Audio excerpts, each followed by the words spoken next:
Welcome to ETN Community Spotlight, where we shine the light on a local nonprofit organization. I'm Derrick Silas. Join me as we talk to today's special guest.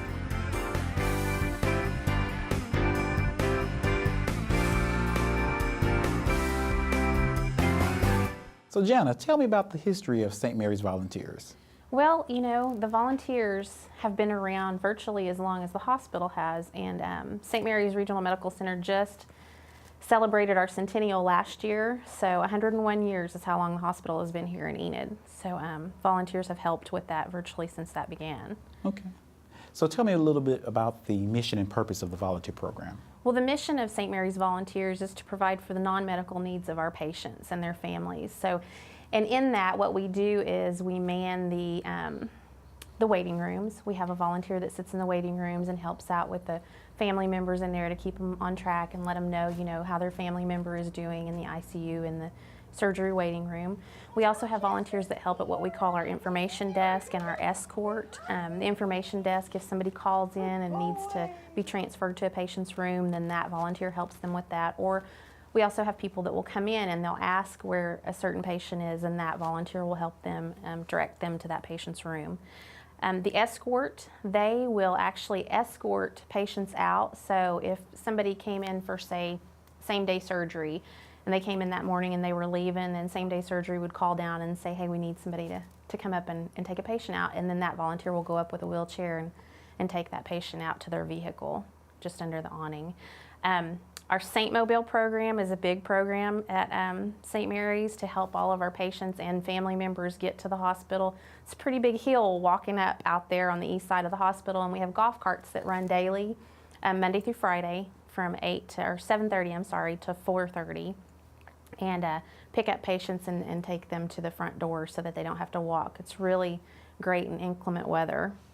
And then there's also our gift shop, and that's how the volunteers actually make their money to be able to do the things that they do there at the hospital. And that money that's made in the gift shop and through fundraising efforts pays for the St. Mobiles. It pays for crayons and coloring books for our younger patients. It pays for newspapers for our patients, and various other things that may come up during the year that we need to help out with.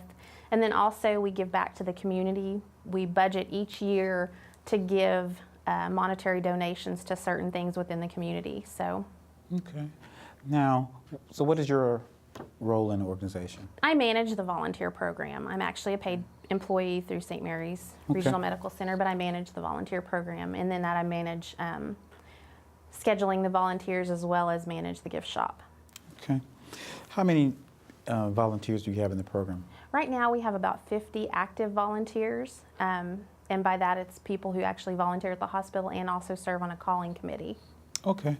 Now, what is the process if someone wants to become a volunteer? What process would they have to go through in order to become a volunteer? It's really pretty easy. I mean, you can either go online and inquire about volunteering at stmarysregional.com, and then that will send an email directly to me, or you can just come into the hospital or call me at 249-3097, and I can talk to people over the phone. But you just come in and fill out an application, and then we would have a meeting or an interview, so to speak, and walk around and kind of, you know, get a feel for what area a person would want to volunteer in. A common misconception about volunteering at a hospital is sometimes people think that they had to have worked in the healthcare field to be able to do that, but that's just not true at all. I mean, we will train you to work in any area you feel comfortable working in. And most of our volunteers are there because they like to help people. They want to interact with other people their age and just get out of the house. So it's a great opportunity to do those things. Okay. Now, how can others, I imagine, get involved? I mean, do you are there school-age kids that can get involved?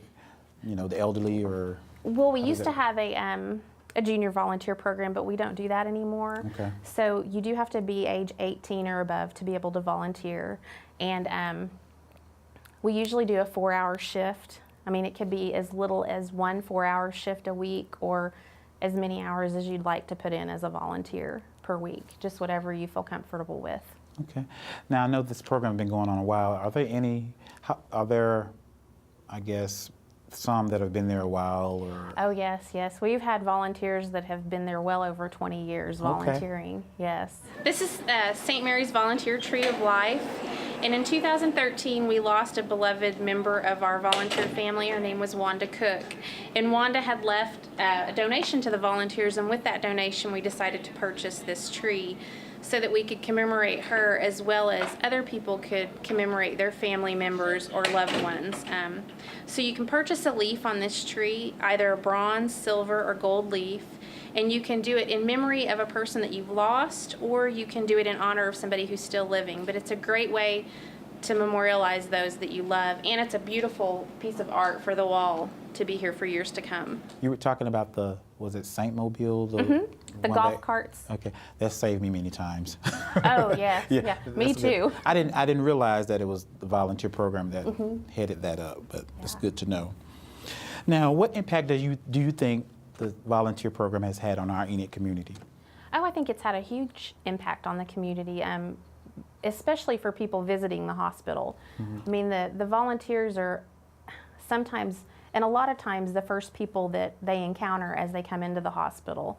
And, you know, just their smiling faces and helpfulness just makes their experience that much better. And like you said, the St. Mobile has saved several people several times from getting wet or rained on or snowed on, whatever. Yeah. And I know that I imagine patients benefit from the program. Do you have any other beneficiaries, maybe scholarships or anything else? Absolutely. We do scholarships yearly. April 1st is when those have to be turned in to the volunteers. It's for any graduating senior within the area. They can fill out they can fill out a scholarship application. And then there's a committee of volunteers that go through those and decide upon them. But it's a $1,000 scholarship, $500 given in the first semester, and then $500 given the second semester. So it's a great thing that we've given back to the community. Those for collegiate ones, right? Yes, for graduating high school seniors who are going into college. Okay. Now, what is the best way if someone wants to donate to this organization or contact the organization? How can they contact you? They can contact me by email or by telephone. My phone number is 580-249-3097, or if that doesn't work, I can always be found in the gift shop. Okay. And my email address is jana.bean@uhsinc.com. Okay. Now, with your volunteer program, what areas in the hospital can they volunteer? Like what areas? Okay, they can volunteer in the gift shop. Okay, gift shop. St. Mobile drivers, we're really looking for some St. Mobile drivers, so if there's somebody out there that would like to drive a golf cart, that would be great. In both waiting rooms, the surgery waiting room and the ICU waiting room, information, escort, and registration up at the front. And then there are various other things that they could volunteer in. We have somebody that delivers newspapers to each patient room every morning, and that's a good spot for someone to volunteer. And then there are things that come up periodically, other areas to volunteer in. So any of those would be a good place for someone. Are there anything else that the volunteer program does that I maybe have missed?